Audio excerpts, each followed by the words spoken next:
Questions for the gentlewoman? Seeing none, we thank her for her testimony, and we'll now move forward to recognize the next witness, the gentlewoman from New York, Ms. Meng, for 5 minutes. Chair Napolitano, Ranking Member Rouser, and distinguished members of the House Transportation and Infrastructure Subcommittee on Water Resources and Environment, thank you for allowing me to testify today. I'm honored to share with you all my priorities as the committee considers reauthorization of the 2022 Water Resources Development Act that will support the safety and well-being of my constituents in Queens, New York. Last September, the remnants of Hurricane Ida caused record rainfall in New York City. Indeed, the National Weather Service for the first time issued a flash flood emergency for the city. The downpour caused massive flooding where the streets literally became rivers and waterfalls poured down into the subway system. Queens was hit particularly hard, and many of my constituents suffered devastating losses. Many were left without a home, a car, or their possessions. Tragically, 16 New Yorkers lost their lives in the storm, including 13 individuals who succumbed to the catastrophic flooding. Of those 16 deaths, 6 were my constituents. Many of the storm's victims died in their own homes. They lived in basement apartments that flooded too quickly within seconds for them to escape.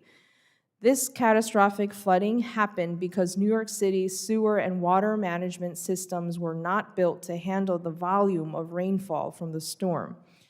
According to city officials, the water management system in New York City, which was built over a century ago, can only handle rainfall that is less than 2 inches per hour.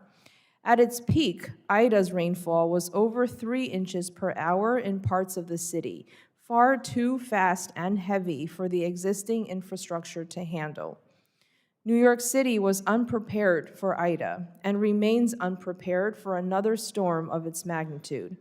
And Hurricane Ida is not an isolated incident. Just 2 weeks before Ida, Tropical Storm Henry also broke the existing record for rainfall in an hour in New York City. In fact, 4 of the 20 heaviest downpours in New York all happened within the last year.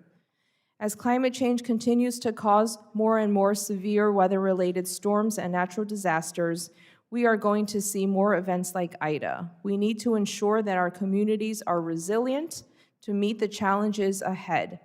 And New York City needs help to prevent Hurricane Ida's tragedies from repeating themselves.